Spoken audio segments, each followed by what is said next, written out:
Tomen asiento.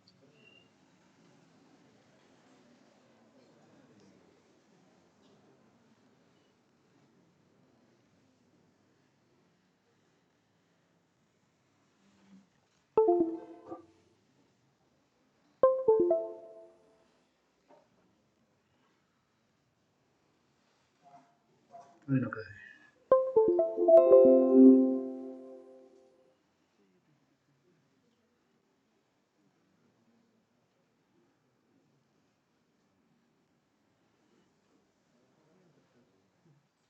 está forzado.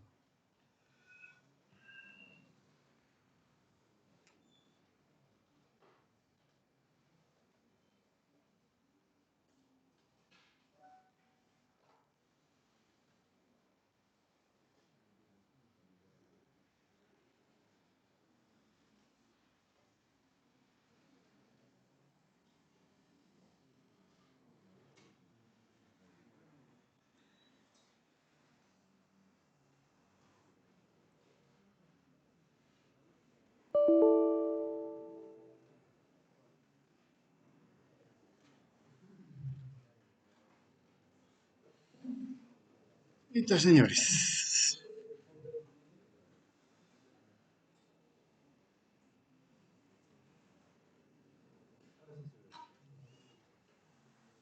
empezaremos a revisar lo que son los sentidos. Claro que no haremos los 5 sentidos clásicos, pero sí haremos los que consideramos no principales, pero que necesitan ser vistos, ¿no? Los otros que no tratemos, ustedes los van a tratar. En total lo pueden revisar en el texto.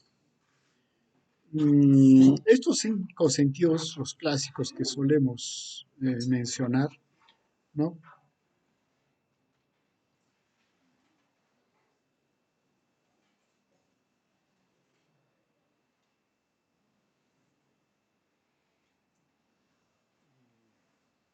Son los que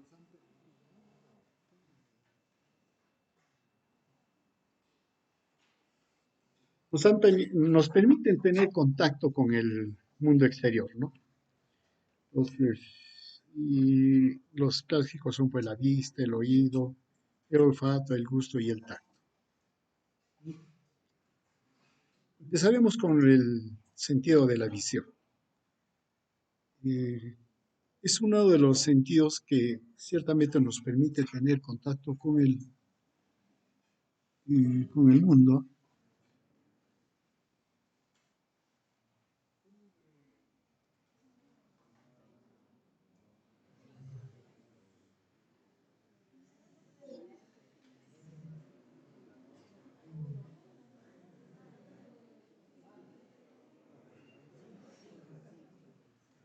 Si, si ven, si ven el 5 están bien, normales. Cualquier otra variación, problemas.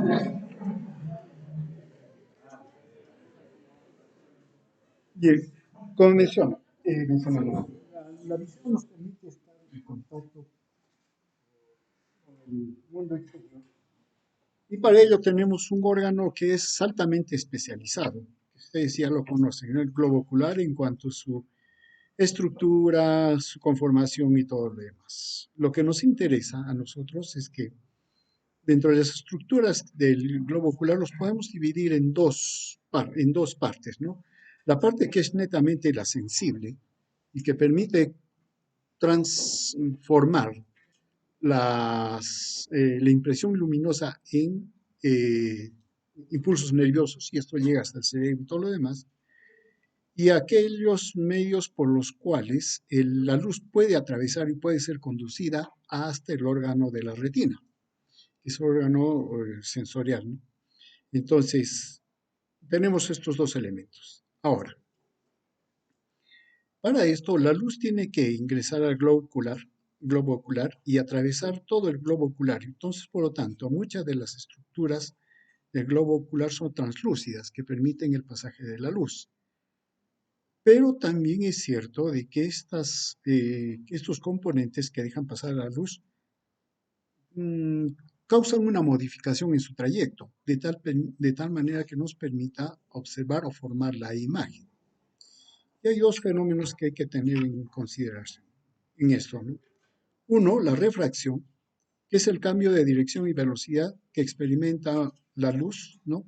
Al pasar de un medio a otro, ya sea líquido, gaseoso, y que cada uno tiene un distinto índice de refracción. Acá tenemos, por ejemplo, el rayo de luz, una superficie en el aire, incide sobre otro medio, y entonces, como son diferente composición, entonces de hecho va a haber una desviación de la luz, y eso se le llama la refracción, que es muy diferente a la reflexión, que la luz no puede ingresar, entonces rebota.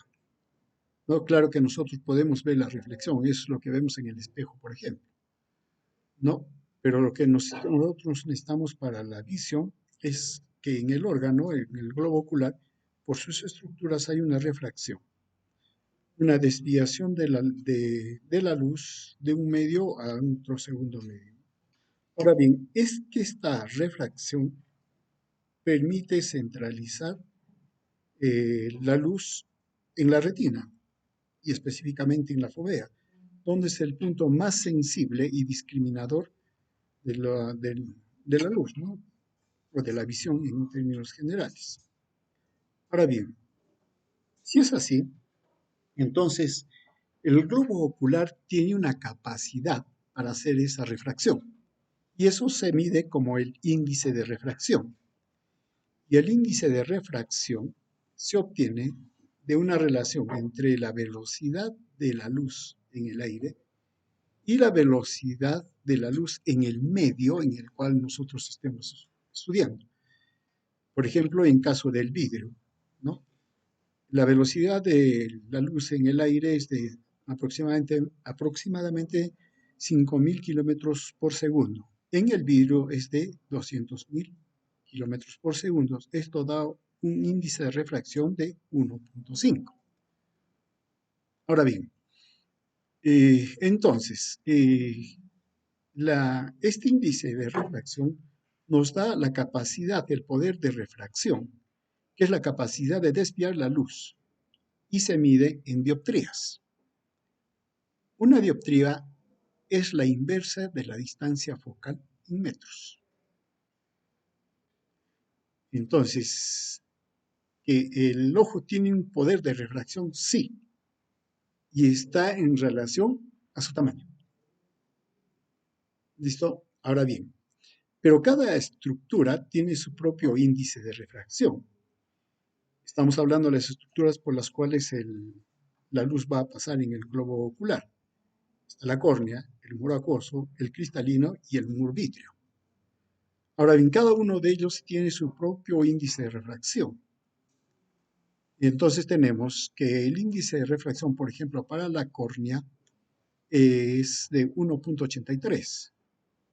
El poder dióptrico de su cara anterior es 48.2 y su poder dióptrico posterior es 5.9. Acordémonos, la córnea tiene dos caras, ciertamente, ¿no? Entonces, eso hace que cada uno de sus caras tenga un poder dióptrico diferente.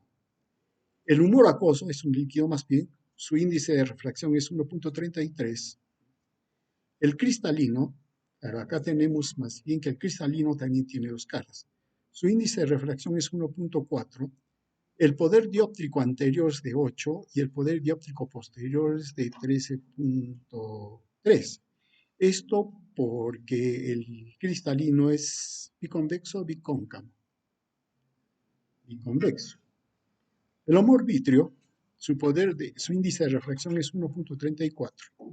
Ahora, la capacidad total de refracción del ojo es de 59 dioptrías.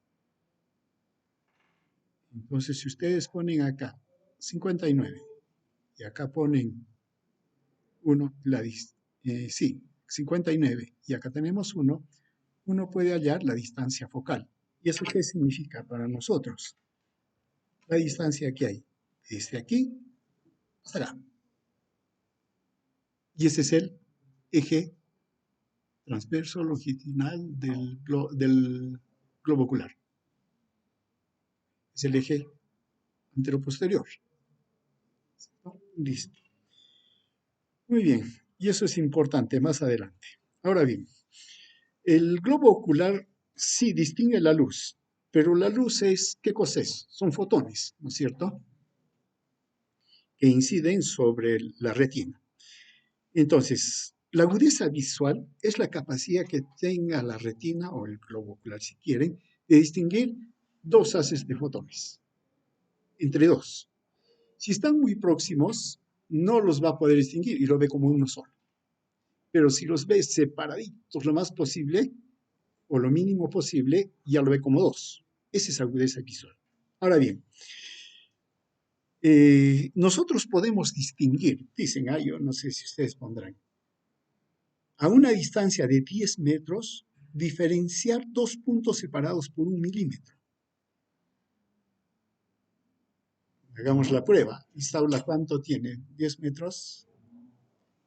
Y en la pared o en la pizarra pintamos dos puntitos separados por 1 milímetro. El rango es de 1.5 a 2, ¿no? Pero igual.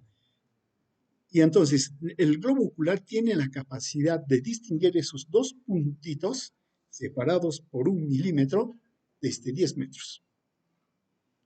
Hagamos la prueba. ¿Cuántos podemos hacer eso? Yo ya estoy descartado, no tengo problema. Entonces, eso. O caso contrario, es la capacidad de distinguir dos puntos cuando dos haces de luz inciden sobre la retina con un ángulo de 20 segundos o 25 segundos. Y claro, dos haces de luz, uno aquí acá, y se va sobre la retina. Cuando incide en la retina, la separación ahí forma un ángulo de los dos. Es 25 segundos. Esto es 90 grados. Eso se diferencia en 60 minutos y los minutos en 60 segundos. Ya, o sea, para que vean la gran capacidad que tiene el globo ocular, la retina, de distinguir dos puntos. Entonces, si esos dos inciden sobre la retina en un ángulo de 25 segundos, los puede distinguir como que fueran dos, a una distancia de 10 metros. Vamos a hacer una investigación y a ver si eso funciona. Pero en fin, ahora, ¿pero qué resulta? Que después del cristalino, que vendría para ser nosotros el principal elemento de refracción, hasta la retina hay una distancia, más o menos de 17 milímetros. Estos dos rayos de luz que estamos diciendo que están separados en 1 milímetro a 10 metros inciden sobre la retina y tienen una separación de 2 micrómetros. En esa circunstancia, la retina lo reconoce como dos puntos. Como ven, esa es agudeza visual. Es la capacidad de distinguir dos puntos de luz. Y estas son las medidas. Esta en figurita es esto. 10, acá está el cristalino. 10 metros, acá hay dos puntos diferenciados por 1 milímetro, incide sobre el cristalino hay la refracción y lo proyecta sobre la retina y en la retina se forma o van a incidir esos dos puntos separados por 2 micrómetros. La distancia entre el cristalino y la retina en este caso es 17 milímetros. Entonces, eso nos da la agudeza visual o la capacidad que tiene el globo ocular para distinguir dos rayos de luz, ¿no? Ahora, en los niños, el poder dióptrico del cristalino puede aumentar a voluntad desde 20 dioptrías hasta 34, mucho mayor, ¿no?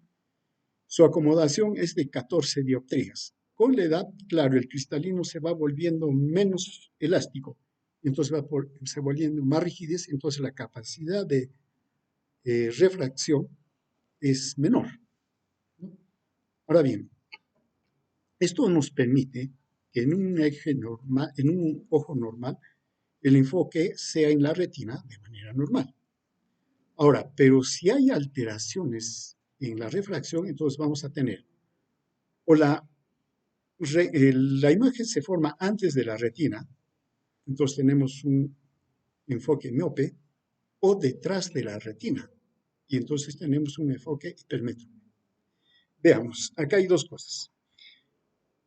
La capacidad de refracción puede estar normal en los tres, claro, aquí. Pero ¿por qué es miope? Porque de repente el eje anteroposterior del globo ocular es mayor, más largo. Claro, entonces, para eso se necesitaría mayor refracción, para que pueda enfocarse. Ese es uno. O puede ser, en caso del hipermétrope, que el eje anteroposterior sea menor. No, acá más bien sería mayor poder dióptrico acá. Acá menor, ¿no? Para que se alargue la figura. Entonces, veamos. El enfoque de la imagen en la retina depende, sí, de la capacidad de refracción. Listo. Pero también depende del tamaño del globo ocular. Claro, pero ambos casos que se corrigen de la misma manera. Este es el eje, el ojo hemétrope, visión normal. Y los dos defectos visuales, la miopía y la hipermetropía. La miopía, la imagen se forma delante de la retina. ¿Cómo se puede corregir? Con lente divergente que lo separe. Ahora, el eje hipermétrope, más bien la imagen se forma detrás de la retina. La corrección con un lente convergente. Veamos. En el caso de la miopía, una persona con miopía tiene dificultad para enfocar bien los, tiene dificultad para enfocar los objetos distantes, pero sí ve los objetos cercanos, sí los ve bien, ¿no? Esa es la miopía. Para corregirlo, entonces un lente divergente que separa los haces de luz, entonces ya se puede formar la retina un poco más atrás y lo corrigen. En el hipermétrope, más bien la imagen se forma detrás de la retina. En este caso, los hipermétropes sí ven los objetos lejanos bien, no hay problema, pero el objeto cercano no lo puede ver bien. Entonces, ¿qué hay que hacer? Usar lentes convergentes para que haya mayor capacidad de refracción, entonces la imagen se forme en la retina propiamente. Eso es, digamos, viendo la capacidad de refracción. Y como digo, también hay que tomar en cuenta el tamaño del globo ocular. Pero también podemos tener otro tipo de alteración de la refracción como el astigmatismo. En caso del astigmatismo, es un problema de, digamos, de la córnea, de la curvatura de la córnea. La córnea debe ser, digamos, bien redondita. Y en cualquiera de los puntos su eje o el diámetro, no, el diámetro debe ser el mismo, ¿no? En cualquier lado. Supongamos que hubiera una abolladura. En ese punto el eje es más pequeño. Entonces ya la curvatura de la córnea no es igual. Y esa curvatura, de hecho, va a hacer que la refracción también se altera. Y lo que tenemos es el astigmatismo, ¿no? No es sino una alteración de la curvatura de la córnea. Y eso impide que se enfoquen los objetos tanto cercanos como lejanos. Claro, el astigmatismo también se puede corregir con lentes, pero se tiene que ver hacia dónde tiene que ser la corrección y en qué parte, ¿no? De tal manera que se corrige y también tiene tratamiento. La presbicia, más bien, es una alteración sin la formación de imagen, ¿no? Claro, en los elementos de la refracción, que afecta a la mayoría de las personas a los 40 años y a todos a partir de los 51 años. Por eso es que ya a partir de esta edad no queda más que usar lentes, ¿no? No es sino la disminución de la capacidad de ver los objetos cercanos. Esto se debe a que el cristalino pierde flexibilidad impidiendo el foco exacto con objetos en el campo visual cercano, tales como el material de lectura. Por eso es que al comienzo el periódico, no, ahora sería el celular, el periódico se leía bien, pero cuando pasaba la edad, el periódico tenía que irse más lejos, ¿no? Y al fin se leía así el periódico. Así es, esa es la presbicia, ¿no? Ahora bien,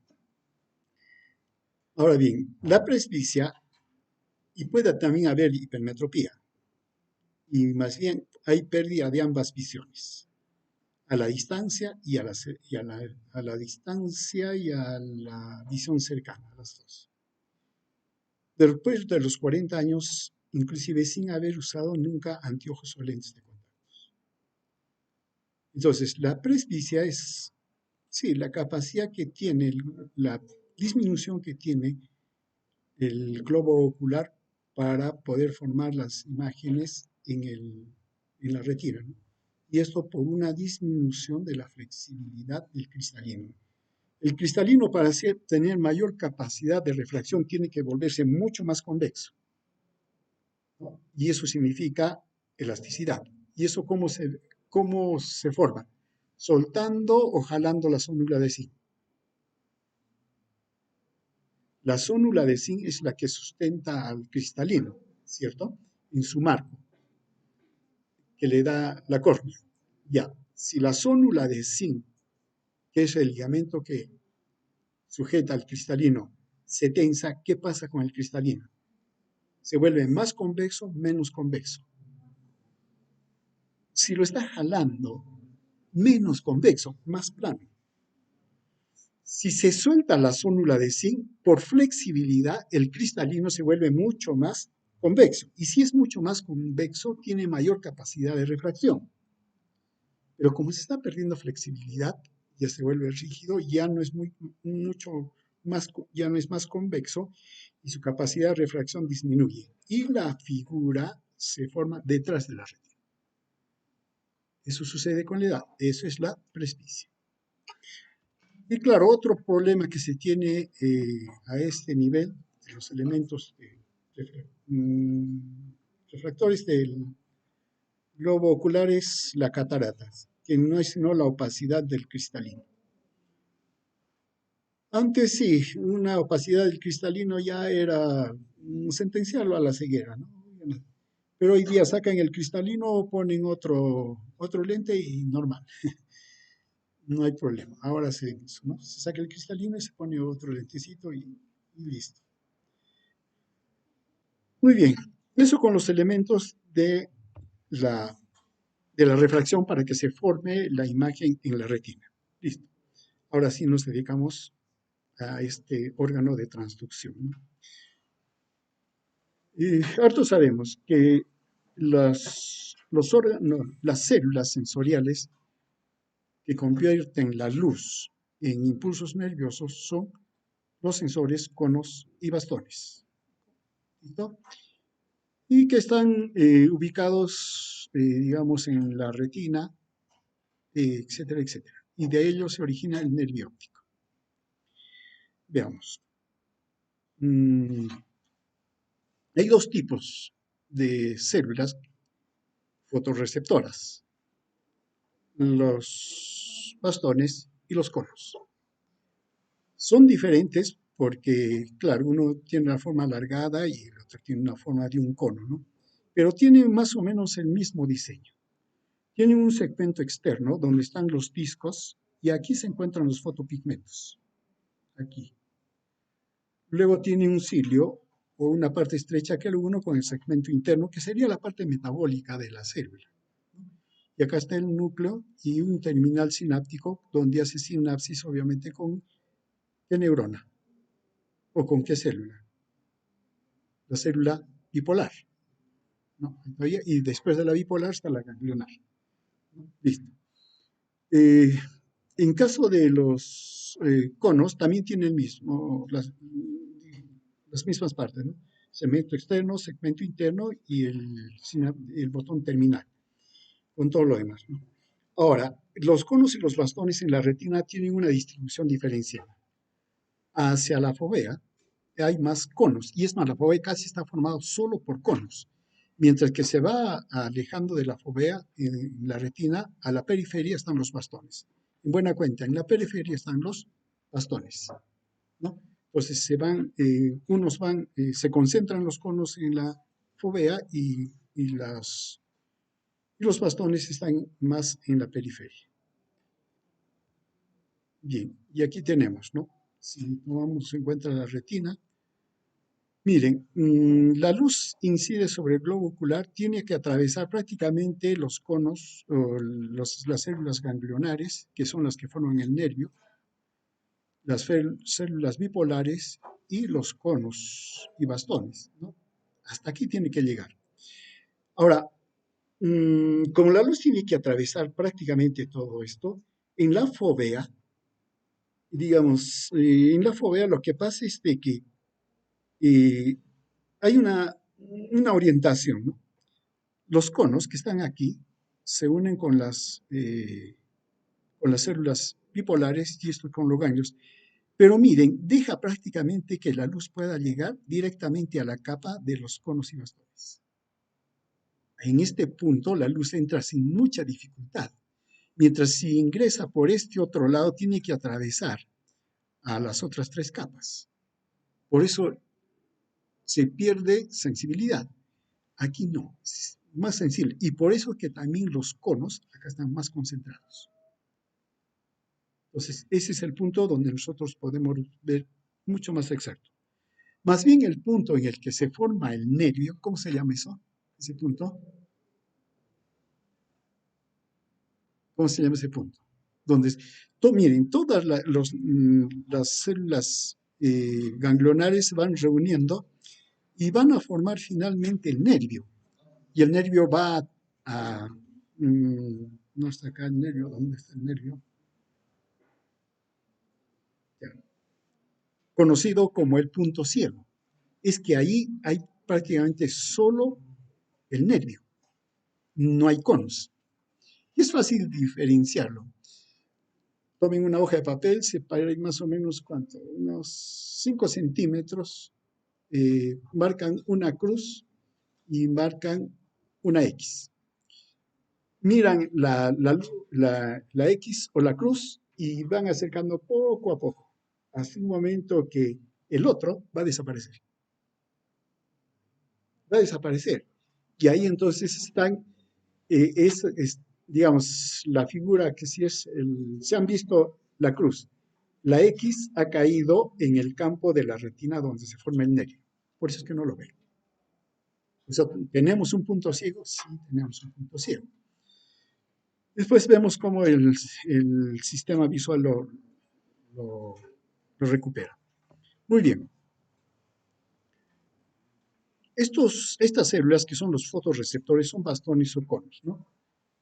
La diferencia es por la función que van a cumplir para captar o absorber la luz. Los bastones tienen un tipo de visión conocida como escotópica. Es la luz en blanco y negro, nada más. Y todos los grados que van, ¿no? Desde blanco hasta el negro. Eso es una visión escotópica. Y para esta visión, el fotorreceptor es el bastón. Ahora, el bastón tiene un pigmento conocido como la rodopsina. La rodopsina está formado por dos elementos. Uno que es la proteína, la escotopsina, más el aldehído de vitamina A, que es el retinal. Eso forma la rodopsina. Ahora bien, cuando está, digamos, en reposo, sin incidencia de luz, el retinal está en la forma de 11-cis retinal. Cuando incide el fotón, la luz, se transforma en todo transretinal. Cambia de conformación, pero eso es importante porque al cambiar a transretinal, la rodopsina va a cambiar su composición y se va a volver como una célula estimuladora para una cadena de moléculas que después van a poder transmitir esta señal, ¿no? La rodopsina es capaz de absorber la luz en un rango de 400 a 600 nanómetros, en promedio 469 o 550 nanómetros. Ese es donde funciona la rodopsina, absorbiendo la luz. Los conos más bien nos permiten una visión fotópica, ¿no? Fotópica. Y a diferencia de los bastones que solo tiene un pigmento, acá hay hasta 3 pigmentos. Pero ojo, un cono solo tiene un pigmento nada más. O es rojo, o es verde, o es azul. No hay conos que tengan la posibilidad de tener los 3 pigmentos. Los conos que permiten la luz del color rojo, por ejemplo, es la fotopsina R para el color rojo, más el retinal, semejante a la rodopsina. La fotopsina V permite la captación del color verde y también asociado al retinal. La fotopsina tiene la rodopsina para el color azul más el retinal. Cada uno de ellos puede absorber la luz en diferente rango. La fotopsina R entre 450 a 650 nanómetros, conocido como capta para luz de onda larga. El verde de 425 a 625, en promedio 533, onda media 35. Y la fotopsina en un rango de 300 a 475, onda de luz corta. Si vemos todo el rango de luz, rango que hay de espectrofotometría, nuestra visión está aquí, en este punto, y es bastante estrecho. Va de 400 a 700. La luz ultravioleta es inferior, no la podemos ver. Y el infrarrojo está por encima de los 400 nanómetros, tampoco podemos ver. Hay animales que sí pueden ver el infrarrojo, por ejemplo, ultravioleta. Y entonces ellos pueden ver en ese espectro de luz que en nuestro caso no podemos hacerlo. Ahora bien, si vamos teniendo como modelo la visión escotópica, como dijimos, la rodopsina es el pigmento visual, pero cuando incide sobre la luz, como estábamos viendo aquí, cuando incide, el retinal cambia de cisretinal a transretinal, ¿cierto? Entonces, aquí se activa de esa manera la rodopsina. Activada la rodopsina, activa la proteína G, una proteína G que es la translucina. Y esta, a su vez, a la fosfodiesterasa que degrada la GMP cíclica, y esto permite que los canales de sodio que están activados se cierren. Vamos a ver más adelante en detalle esto. Los bastones son sensores para la percepción subjetiva de negro, gris, blanco. ¿Alguna vez ustedes han caminado sin nada de luz artificial, pero de noche con luna llena? ¿Se ve colores? No, esa es la visión escotópica. Solo los bastones están funcionando, ¿no? Esa es, digamos, la luz escotópica. Ahora, los fotones responden a todas las radiaciones del espectro visual y aún las de la banda violeta, más o menos acercándose. No reaccionan selectivamente a las diferentes longitudes de onda. Por eso ellos solo ven en ese espectro. Veamos. Aquí tenemos la rodopsina. La rodopsina, ¿por quién está formado? Dos elementos.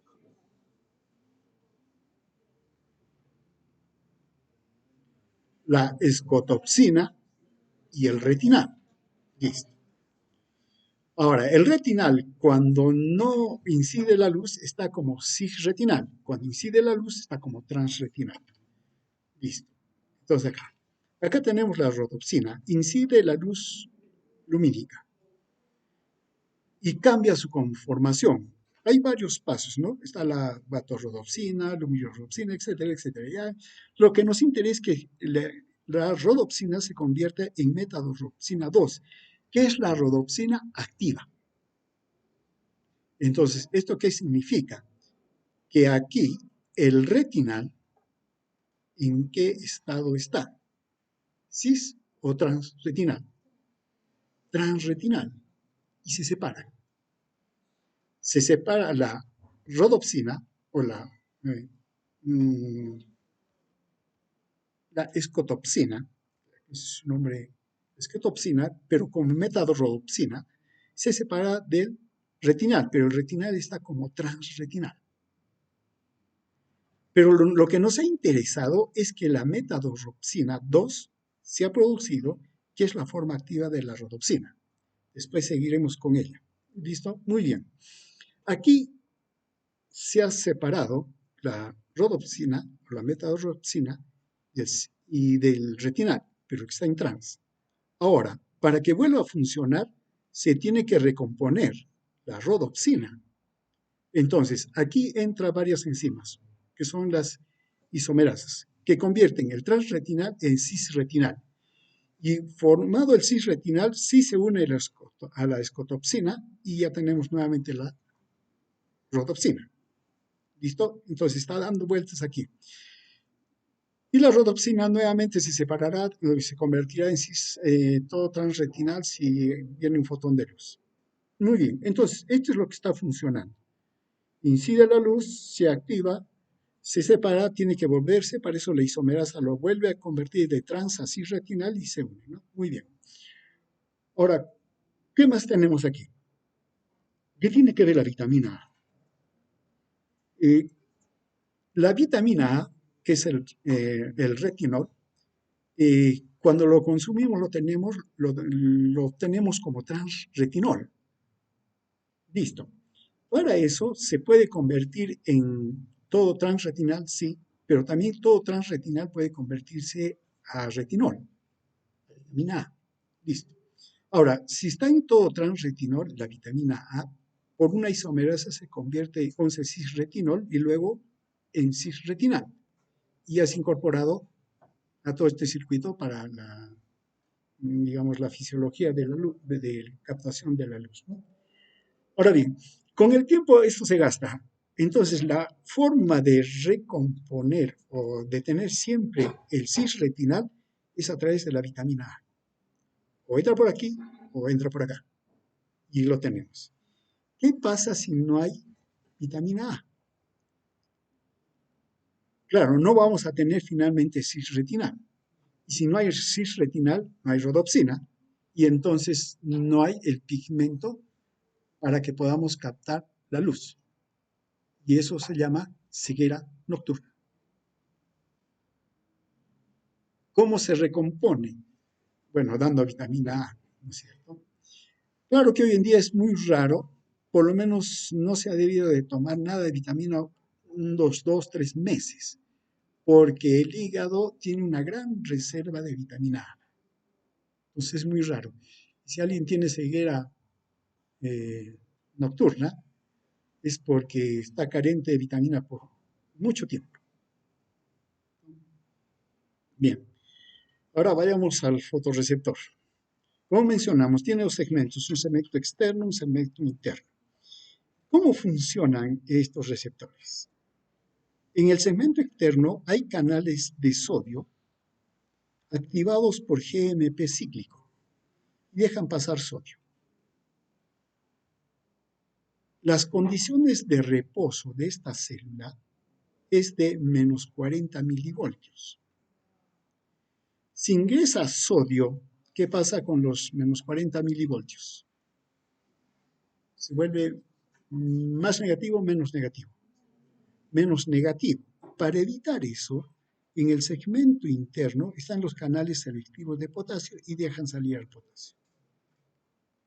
Y se mantiene los menos 40 milivoltios. Entonces hay un flujo de corriente aquí entre el segmento externo y el segmento interno, que dependen de los canales de sodio activados por GMP cíclico y los canales selectivos de potasio.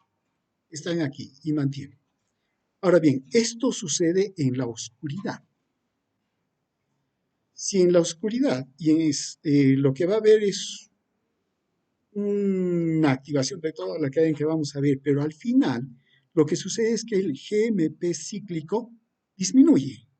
Y como el GMP cíclico disminuye, los canales de sodio activados por GMP cíclico se cierran. Al cerrarse estos canales, el potasio sigue saliendo y entonces el fotorreceptor se despolariza o se hiperpolariza. Se hiperpolariza. Esta es la señal para que el botón sináptico libere el neurotransmisor. Es a la inversa de lo que hasta ahora estábamos hablando. Una neurona se estimula entre el calcio y libera su neurotransmisor, ¿no es cierto? Pero para eso tuvo que haber una especie de despolarización y que corrió todo lo demás. Pero en el caso de los fotorreceptores, más bien actúan al revés. Se hiperpolarizan y al hiperpolarizar liberan el neurotransmisor. Eso hay que tomarlo en cuenta, ¿no? Entonces, viéndolo ya de manera conjunta, tenemos el pigmento de la rodopsina. Acá está la rodopsina, incide la luz. La rodopsina se convierte en su forma activa. ¿Cuál es? La metadorropsina 2. La metadorropsina 2 activa la translucina, que es una proteína G, ¿no? Que fija el GTP. Ahora bien, esto a su vez va a activar a la fosfodiesterasa de GMP cíclico que degrada el GMP cíclico a GMP 5', la degrada. Y como disminuye la cantidad de GMP cíclico, entonces el canal de sodio se cierra. Y al cerrarse ya no fluye sodio y entonces tenemos que esta célula se hiperpolariza a menos 70, a menos 80 milivoltios. Y bueno, ya se libera el neurotransmisor. Entonces, resumiendo, la luz incide, hay cambios estructurales en el retineno, que es el fotopigmento, hay un cambio conformacional del fotopigmento, activación de la translucina, activación de la fosfodiesterasa, disminución del GMP cíclico intracelular, cierre de los canales, sodio, hiperpolarización, disminución de la liberación del neurotransmisor sináptico. Acá nos dice disminución. Respuesta de la célula bipolar y otros elementos nerviosos. Es la hiperpolarización la que va a dar lugar a la liberación o disminución del neurotransmisor. Eso lo vamos a ver más adelante. ¿Listo? Si no hay hiperpolarización, no hay señal. Y bueno, es lo que mencionamos con respecto al déficit de vitamina A, lo que se llama la ceguera nocturna o esperanopía.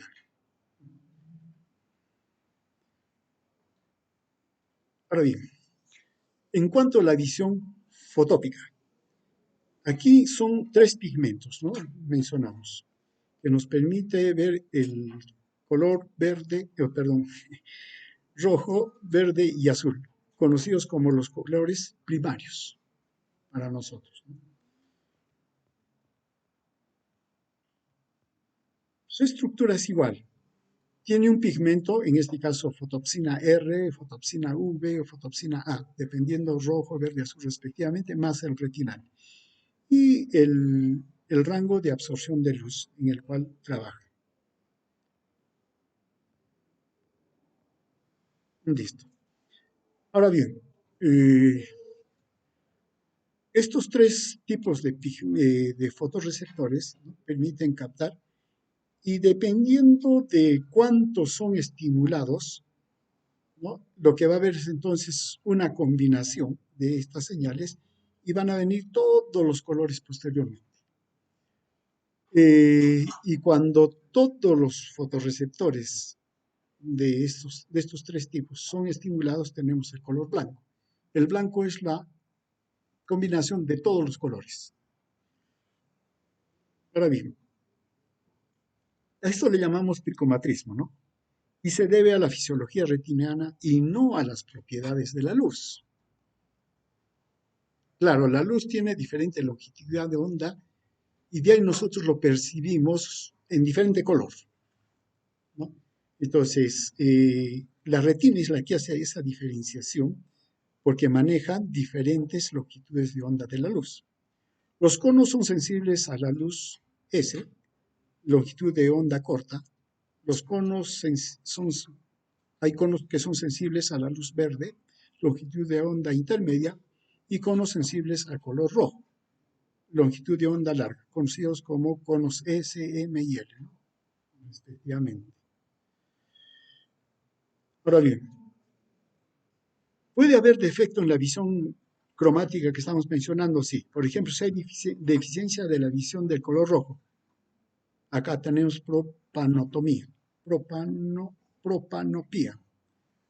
Primer color. Deficiencia del color verde, deuteranopías. Deficiencia del segundo color. Deficiencia de la visión en azul, tritanopía. Tercer color. Ahora, ¿por qué le dicen primero, segundo, tercero a cada uno de ellos? Supongo que se han puesto de acuerdo, ¿no? Ya, miren, aquí tenemos un caso. Este es el color, o sea, los tres colores. Aquí es solo dos colores. ¿Qué color falta acá? Hay uno, son solo tres fotopigmentos, nada más.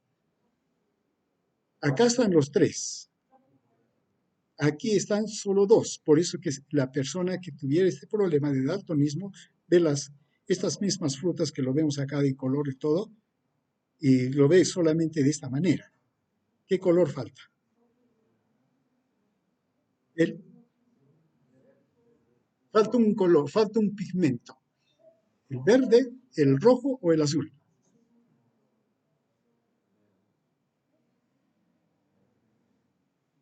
¿Cuál falta?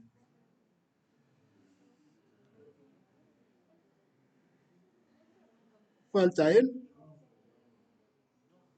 rojo, falta el rojo. Por eso no puede ver el rojo, ¿no? Pero claro, le da otro color por los otros pigmentos. Acá no tiene el rojo. Y si no tiene rojo, a eso que se le llama deficiencia de color rojo, protanopía.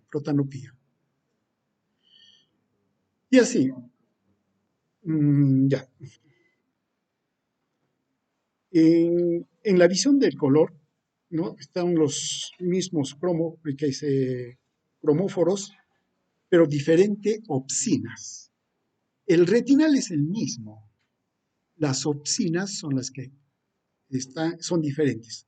Escotopsina lo llamamos para la visión fotópica, ¿cierto? Pero acá sería opsina R, L y S, si no me equivoco. Ahora, los bastones son mucho más sensibles a la luz, sí, son mucho más. Los conos más bien tienen una respuesta temporal mucho más rápida, su recuperación rápida tras la luz intensa y tienen una función no saturable en un amplio margen de luminosidad, cosa que no lo tienen los bastones. Más adelante vamos a ver esto. Mencionamos, ¿no?, que el espectro de luz visible para nosotros está entre los 400 a 700. El pico, bueno, aquí tenemos, ¿no? El pico se desplaza hacia el color rojo a 555, más o menos aquí, pero se desplaza para este lado. La sensibilidad de los tres tipos de pigmentos, el pico llega a 505, más o menos aquí, ¿no? En la curva escotópica, ¿no? Y es la sensibilidad de la rodopsina. Vamos a ver esto. Bueno, esta es la capacidad que tiene de distinguir el ojo humano dos rayos de luz con una diferencia de 2 nanómetros. Eso se utiliza la paleta, ¿no? Paleta con colores hasta 300 matices distintos, desde aquí hasta este punto. Vemos. Este es el espectro electromagnético del ojo que es capaz de percibir, desde 400 a 700. Incluso mencionan un poco más hasta 750, ¿no? Ahora, esta sensibilidad es a la radiación electromagnética, ¿no?, que consideramos en un rango que se llama la luz visible, o simplemente luz para nosotros. Entonces responderá entre 380 a 750, en este rango. Hasta aquí, ¿se entiende? Si no se entiende, ¿qué no se entiende?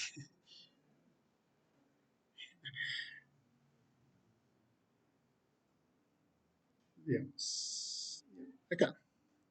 Ya, estos son el espectro el espectro electromagnético. Todo esto.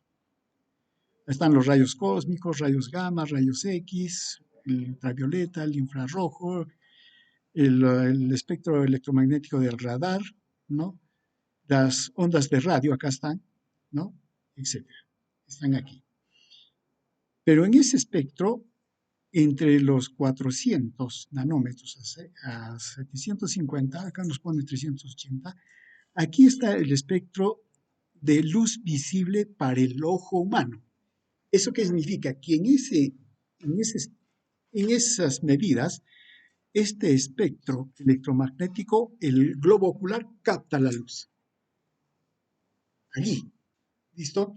Por eso nosotros no podemos ver los rayos X. Imagínense, Superman sí lo hace, ¿no? Entonces, pero nosotros no podemos. El infrarrojo, por ejemplo, el águila sí lo ve, sí capta y ve una mancha roja. Y si es mancha roja es un animal, ¿no? Entonces, por eso nosotros no podemos hacer eso. Entonces, estamos aquí. Y eso nos permite ver. Así de simple, ver. Si el globo ocular, digamos, no estaría especializado en ver el espectro electromagnético en este rango, simplemente no miramos, no vemos. Y ni siquiera no vemos cuando cerramos los ojos. Todavía estamos viendo oscuridad ahí. No, nada, nada, ni eso siquiera. Por eso que un ciego de nacimiento es bien difícil explicarle colores. No lo va a poder captar, no lo va a poder ni imaginar. Ese es el problema, ¿no?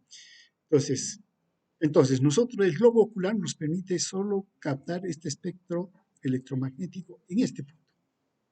Aquí estamos. Y con eso vemos prácticamente todo lo que vemos, ciertamente. Ya. Entonces, el pigmento visual, ¿no?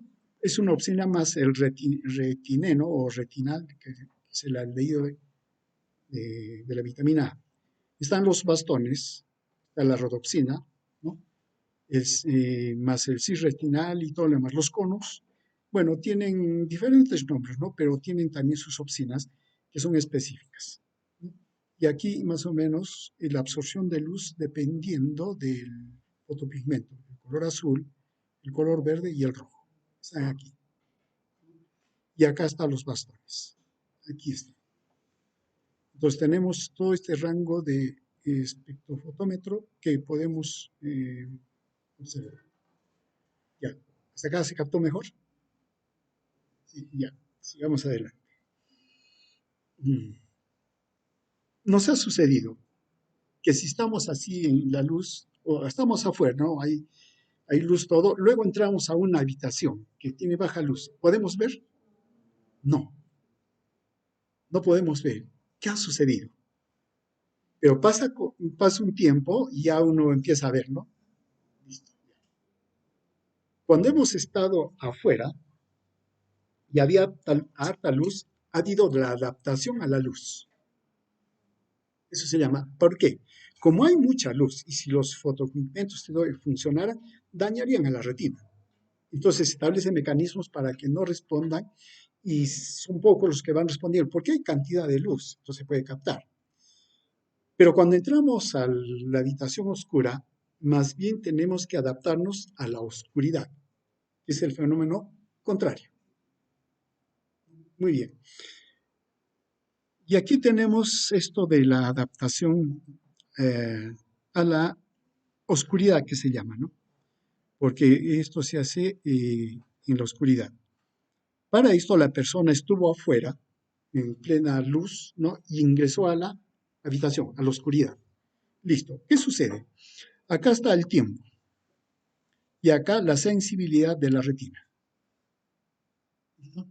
Muy bien, claro, al comienzo entró de afuera y no ve nada, no ve.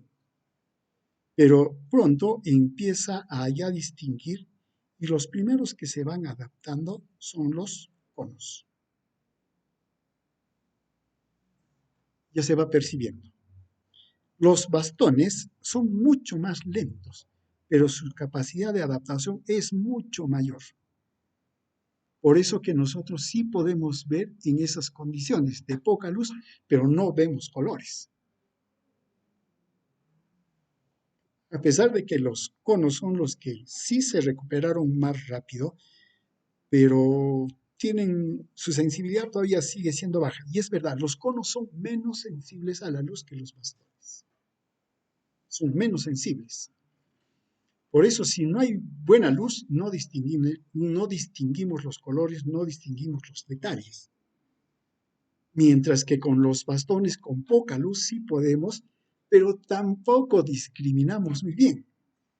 Les vuelvo a repetir, han caminado ¿qué se llama? De noche con luna llena, ¿se ven detalles?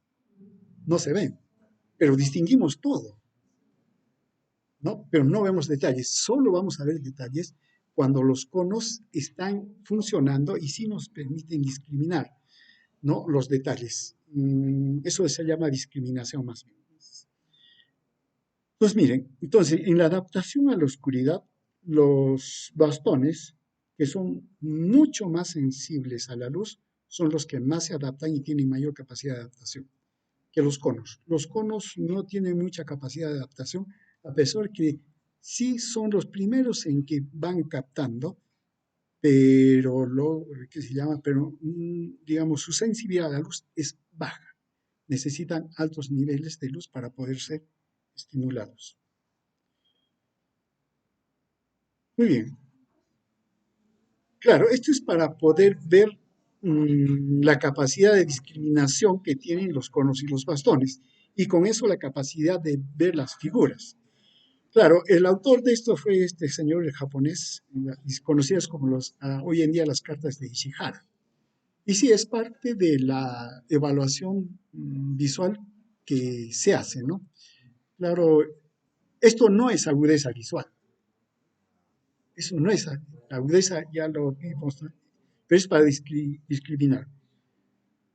¿Qué número ven aquí? 29, ya están bien. Cualquier otro número, alguien de otro número cualquiera. Acá, ¿qué número ven?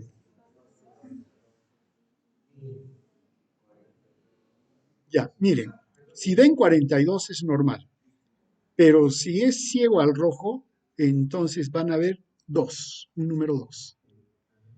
Si son ciegos al verde, mirarán 4.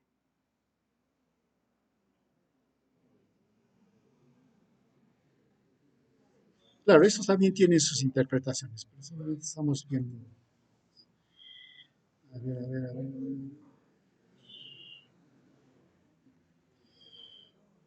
Veamos ahora, diferenciando o haciendo algunas precisiones con respecto a estas dos visiones que tenemos, ¿no? Fotópica y escotópica. De bastones y cones. Especialización. Los bastones para la visión nocturna, los conos para la visión diurna. Sensibilidad a la luz. Los bastones es alta. Sobre todo es sensibilidad a la luz dispersa. La sensibilidad a la luz de los conos es baja. Y más bien tiene sensibilidad a los rayos de luz directos. Por eso es que ellos se ubican en la fovea, donde la luz del rayo de luz le llega directamente al cono, ¿no? No hacia el bastón, ¿no? Cantidad de fotopigmento. Más cantidad, en los bastones hay más cantidad, captura más luz, ¿no? Mientras que los conos tiene cantidad, en cuanto a la cantidad de fotopigmento, es en menor cantidad. La amplificación, los bastones es alta, ¿no? Y tiene alta detección de un solo fotón. La amplificación de los conos es baja. La resolución temporal, el de los bastones es baja, de los conos es alta. Los bastones tienen una respuesta lenta, los conos una respuesta rápida. El tiempo de integración es corto para los bastones, para los conos es largo. Veamos cómo se puede verificar la resolución temporal. Vemos una abejita y cruza. ¿Listo? Yo lo he podido ver aquí, que estaba empezando, pero ya no pude verlo al trayecto y lo veo solo allá. Todo lo que pasó en medio no lo pude ver, porque la resolución temporal que tuviera es baja. Veamos. La mosca, ¿la pueden atrapar a la mosca? Sí se puede, pero ¿cómo? Rápido no, les va a ganar. Tiene que ser lento, muy lento, lento, y la apachurra. Si quieren hacerlo rápido, vuelan, porque la mosca, su capacidad de discriminación, su resolución temporal es altísima y ve mejor con el movimiento que cuando no se mueve. Claro, ese es en la mosca, sí, ella puede ver más. ¿Por qué? Porque estimula el cono y tiene que luego el otro estimularse, pero para que vuelva a estimularse tiene que apagarse y volverse a encender. Tiene que hacer rápido esto. Muy bien, entonces, eso nos da capacidad de resolución temporal. Listo. Entonces, los dinosaurios también tenían una resolución temporal alta. Por eso que ellos podían cazar al animal cuando se le escapaba. Pero si no se le escapaba y se quedaba quieto, no lo miraban, excepto por el olfato. Claro, ¿no han visto la película? Claro, por eso ahí el Señor le dice, no te muevas. Y verá, no se mueve y se pasó el animal. Pero intentó correr, ahí sí lo agarró. Es por resolución temporal. Vemos una fotografía y luego vemos la otra fotografía y así es, ¿no? Mientras más rápida sea la resolución temporal, la podemos distinguir, ¿no? Por eso, si una persona, un animal es veloz, no podemos verlo. Claro que eso es ya flash, ¿no?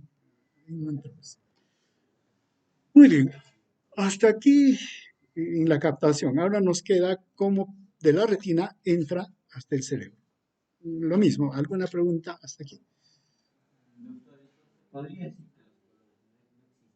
Solo sería una interpretación de la longitud de onda. Claro, y eso lo da los conos y bastones, porque son estimulados a diferente, pero quien va a formar la figura no es el globo ocular, es la corteza. Es la corteza la que va a discriminar todo. Ahora, la velocidad, la resolución sí depende del globo ocular.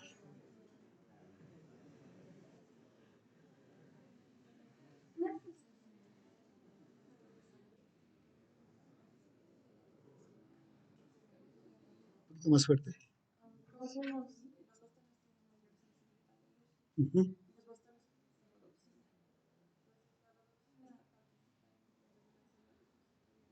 Sí. ¿En qué? Círculo. No, no, no, no, no.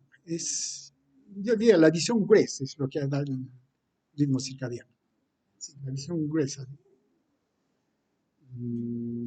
Pensándolo, claro. Supuestamente el bastón es solo oscuridad, ¿no? Por ponerlo así. Mientras que el color, nunca lo he visto así, pero podría ser. Claro, sí, podría ser. Solo que habría que revisar, porque no lo he visto así. Claro, porque en la noche es solamente visión escotópica, nada más. Y es donde nos dormimos. Y más bien con la luz, la discriminativa a colores, tópica, sí, ¿no? Y es mayor incidencia de luz. ¿Y por qué vemos de noche y con los conos y bastones? Porque ellos pueden captar un mínimo de luz, por así decirlo.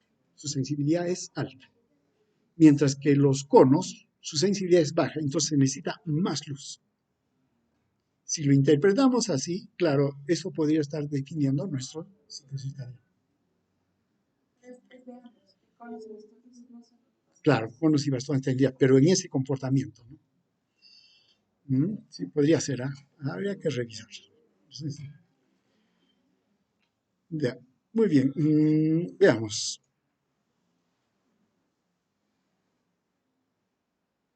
Ya, acá tenemos la capa de la retina, ¿no? Las tres capas principales, ¿no? Los fotorreceptores, las células bipolares y las células ganglionares. ¿Listo? Muy bien. Pero entre ellas hay unas capas conocidas las capas plexiformes, la externa y la interna. Entonces le agregamos, ¿no? Una, dos, tres, cuatro, cinco capas de la retina. Ahora bien, y veamos.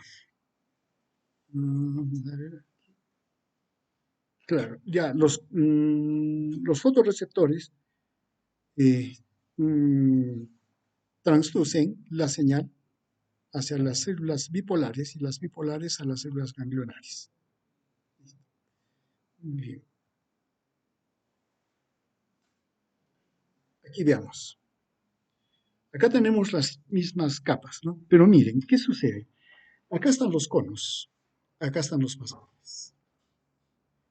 Si vemos en caso de los conos, acá tenemos uno, bueno, acá estos tres, uno, dos, tres, van y hacen confluencia con una misma célula bipolar, mientras que los conos no hacen eso, se van casi a una célula bipolar.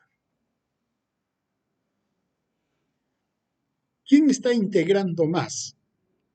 Los bastones, pero los bastones, su visión es gruesa, no tiene detalles, mientras que los conos sí tiene detalles y merece entonces esa señal ser llevado casi de manera exclusiva y forma y van a integrarse en medio.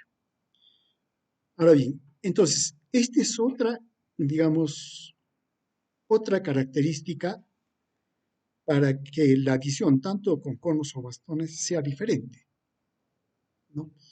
Entonces, aquí hay mayor convergencia de señal con los bastones, no hay mucho detalle. Con los conos casi es directa y entonces sí se puede discriminar los detalles, ¿no? De la señal que están mencionando. Ahora bien, entonces, los conos y bastones transmiten señales hacia la capa plexiforme donde se hace síntesis con las células bipolares y las células horizontales. Las células horizontales transmiten señales en sentido horizontal, es como que comparten. Todo lo que está captando la retina la van compartiendo y la van integrando. Las bipolares, sus señales son en sentido vertical a las células ganglionares. O sea, ellos hacen esto, en este sentido. Las células anacrinas, que vendrían a ser, ¿dónde están las células? Estas células que están aquí, las anacrinas, dan señales o conducen en dos direcciones, ¿no? De interacción de axones bipolares hasta dendritas de las células ganglionares. Las células ganglionares producen señales de salida de la retina hacia el cerebro a través del nervio. Finalmente, se formó el impulso nervioso ya está en el nervio. Pero miren, ¿qué tipo de señal está viajando prácticamente de manera exclusiva? La señal que captó los conos, porque las células, inclusive anacrinas, no las integran, las tratan de mantener separadas, mientras que más bien de los bastones sí las integran. Y entonces hay más señal que está yendo por un nervio de señal captado por los bastones, sí, pero no es muy en detalle. Mientras que el de los conos sí está yendo en mayor detalle, casi yendo por una fibra, ¿no? Hasta la, digamos, por toda la vía hasta la corteza, y por eso con los conos también ahí nosotros diferenciamos detalles. Ahora bien, en cuanto a los neurotransmisores, conos y bastones liberan glutamato. Las células amacrinas y horizontales, GABA, glicina, dopamina, tienen mucho más, ¿no? Ahora bien, los conos y bastones sí se hiperpolarizan, como mencionamos, pero liberan glutamato. El glutamato es un neurotransmisor inhibidor excitador, y excita a estas otras neuronas, ¿no? A las células amacrinas y horizontales, ¿no? Y ellas más bien manejan otro tipo de neurotransmisores.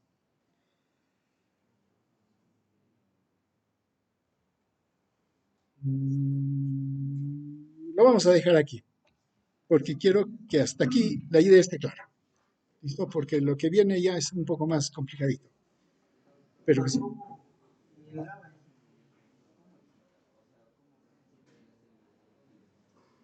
Mm, excitador.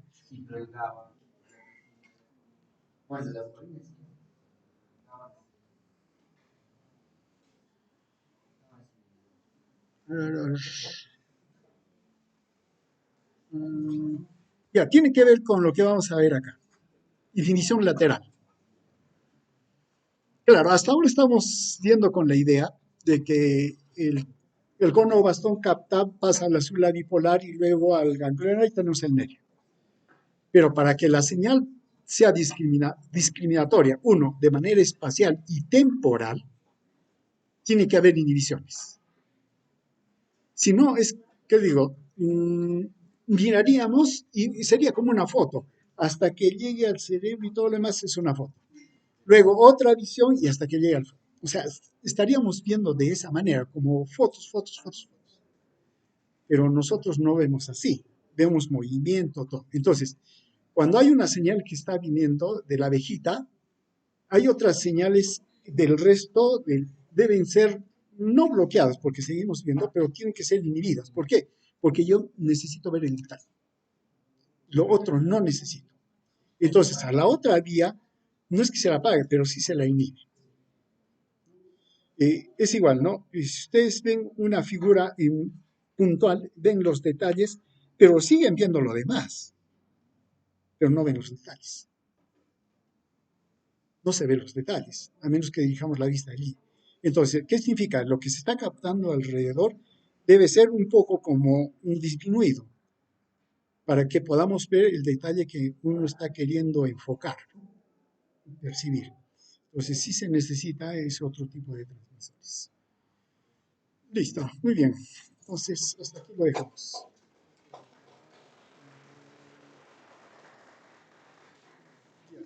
Un favor, para mañana yo les voy a indicar las prácticas, porque tenemos prácticas jueves, un grupo y dos grupos el viernes. Jueves y viernes, ya. Entonces, entre hoy o mañana temprano yo les paso las prácticas. Voy a ver eh, qué cosa hay en el laboratorio y según eso hacemos las prácticas. ¿Listo?